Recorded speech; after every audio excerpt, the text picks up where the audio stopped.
Coleen Garcia don't regret having a relationship with Billy Crawford. Why? Read this. Coleen Garcia had a recent interview with the King of Talkin' Tonight With Boy Abunda. On the said interview, they talked about her relationship with her current boyfriend Billy Crawford. She talked about how she could not imagine her life if Billy did not came into her life. Coleen also said that every journey that she had and she will be having with Billy is worth it. She made Billy Crawford the inspiration of her life. Based on the statement of Coleen, she said, "Not everything that makes you happy is worth fighting for. There are things that need to be let go, simply because they are not meant to be. The happiness that you can get in holding on is just a portion of what you can get if you let go. However, if you can see that holding on will make you a better person, will enrich your soul and will bring you to lifetime contentment, then do not let go." She also revealed that her father Jose approves Billy Crawford and they even spend time hanging out together. Invite you to watch the video.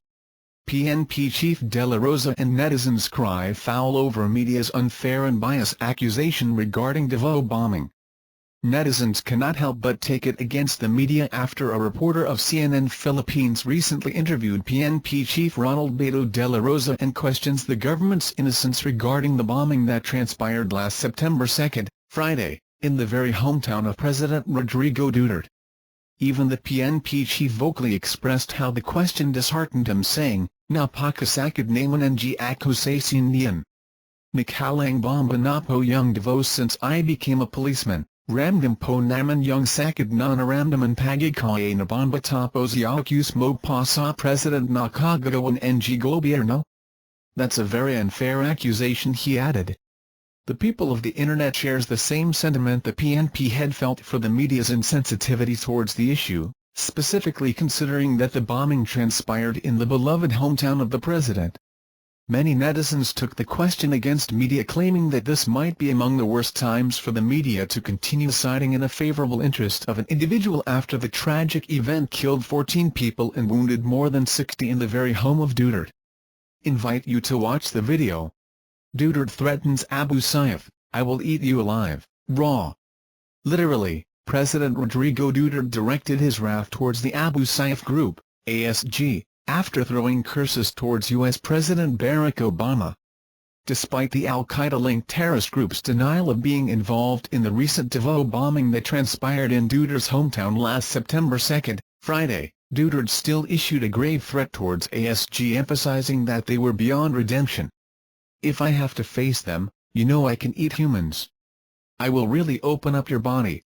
Just give me vinegar and salt, and I will eat you," said Duterte last Monday night at the Fuang Far Convention Center. "That's true. If you annoy me to the fullest, I will eat you alive, raw," he added in jest. He further told the ASG, "Go ahead. Set off bombs. Time will come when I will eat you in front of the people. I will devour you and if I have to, erase you." Invite you to watch the video. Shocking, Trillions criticized Duterte over Obama remarks. Many senators, including Senator Antonio Trillions IV, who is known for being the #1 critic of President Rodrigo Duterte, expressed their condemnation of Duterte's remarks for U.S. President Barack Obama, which caused for the U.S. leader to cancel his supposed meeting with the president. In an article released by GMA News, Senator Trillions pointed out that what Duterte did will threaten the country's security and foreign relations with the United States of America.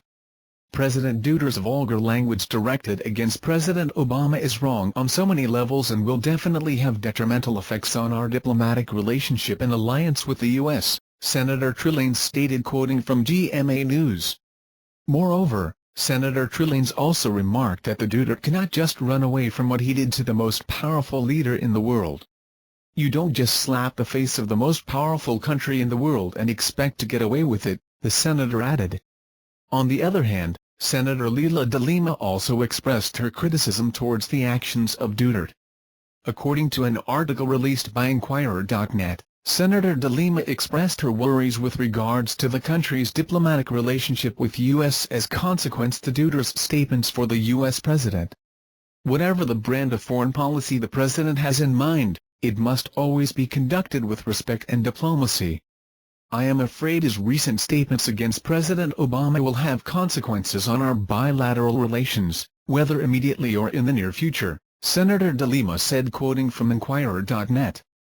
In connection with this, Senator De Lima assumed that the U.S. president will consider Duterte's remarks as his own personal sentiments and therefore does not reflect the perception of the whole Filipino nation to America's government.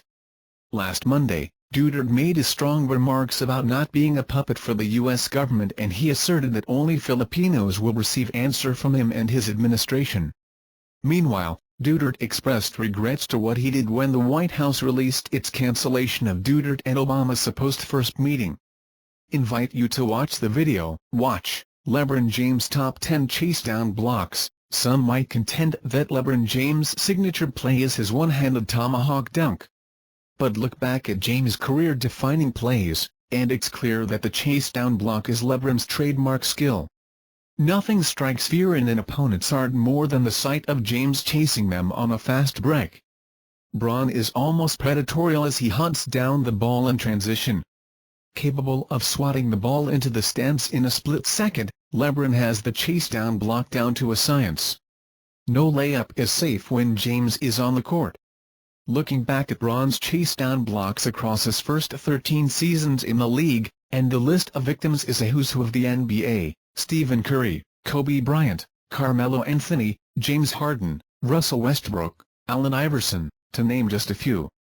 Ranking them all is all but impossible. That said, we're pretty happy with this list. Chances are you won't agree with the exact order, but that's cool. Invite you to watch the video. John Real Casimero, the best boxing champ you've never heard of. John Real Casimero has been among the best fighters from the lighter weights for the past several years. Yet despite being a two-time world champion, you won't see him endorsing any major products in his native Philippines. He barely registers on the list of most popular athletes in this country, and his most recent fight, a fourth-round knockout of undefeated Thai Amnat Ruenrong to win the IBF flyweight title, wasn't televised in the Philippines. None of that seems to matter for Casimero as he pounds away on the punch mitts at the top-floor gym of Victory Mall in Caloocan City, Philippines. There is no fanfare, unlike that which accompanies each Manny Pacquiao workout. He slips on puddles which leak from the porous ceilings while hitting the punching bag. He trains like a fighter still eager to make it because, on some level, he still hasn't. The Philippines isn't a boxing country. It's a basketball country which produces great boxers, of which only Pacquiao is particularly beloved. Casimero is still waiting for his due. Let's face it, Philippine television will just come to you later when you're already a superstar champion. That is a very frustrating side of being a Philippine champion sometimes, says Sammy Galoani, promoter of the 26-year-old IBF flyweight titleholder Casimero, 22-3, 14 knockouts, of Ormoc City, Leyte, Philippines. I know later when we can prolong our title, they will be coming to us. His next step on a seemingly endless road to respect comes against Charlie Edwards on Saturday, September 10, Sunday Manila time, at the O2 Arena in London, England. Edwards, a pro for less than 2 years, is a former amateur star with an 8-0-3 KOs record. Despite his relative inexperience, Casimero's team isn't taking chances with a 23-year-old boxer-puncher. I don't underestimate this guy because he's a good boxer. He has good footwork, he has speed. He has a chance to defeat Casimero, says trainer Johnny Grabio. I will really show my power and my abilities. There really is going to be a knockout, said Casimero. Road warrior. Unlike many boxers, Casimero wasn't pressured into the sport by family or grew up wanting to emulate boxing heroes. Rather, he says he tried every other sport available and found boxing to be what he did best. The middle of 3 children born to a father who worked as a porter at the local pier and a stay-at-home mother, Casimero took the sport at age 12 and joined Palarong Pambansa competitions. He attended high school until his second year and turned pro in 2007 at age 17. By 2009 Casimero had already made his mark on the international scene, knocking out Cesar Cancela in 11 rounds in Nicaragua to win the interim WBO junior flyweight title. Fighting in his opponent's hometowns became a trademark of his career. Have gloves, will travel. He has since fought in 8 different countries with the help of international matchmaker Samson Lukovic. England will be his 9th. He lost his next 2 fights, to Ramon Garcia Herrales, split decision in Mexico, and to IBF flyweight champ Marudi Mthalane, 5th round technical knockout in South Africa, as his maturity caught up to his level of competition. Casimero became a champion for the first time in 2012, knocking out Luis Larzart in 10 rounds to win the interim IBF junior flyweight title, became the full title when Ulises Solis vacated, in Argentina. What should have been his brightest moment became an ugly scene as hometown fans rioted, throwing chairs into the ring and attacking Casimero and his team. "I knocked him down 5 times and the people said we really lost this, so they beat us up," said Casimero, who hid under the ring for an hour and afterwards. "Everything started when somebody threw bottled water, then suddenly it's now coins, then chairs flying on top of the ring and I have to protect Casimero," remembered Galoani. "I don't want to throw back to the guy with my punches. If I'll be the one to throw punch to the guys running after Casimero, I might be charged and I will be staying in Argentina. I told the guys, just defend yourself, don't throw punches. I instructed Casimero just to hide and I'll protect you. When John Real hid under the ring and I went down, people were kicking me. You cannot see who is kicking you because even the security is not doing anything. They just turned their back as if they didn't see anything." Casimero escaped with the belt and made 3 defenses before losing the title on a scale after missing weight for a rare outing in his home country, a first-round knockout of Mauricio Fuentes, in 2014.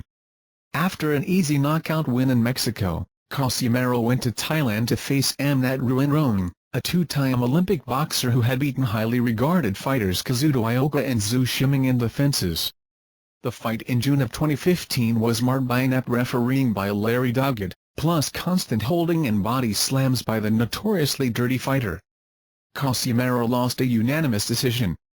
"Amnat fights very dirty and I could not get his moves because he was hitting randomly.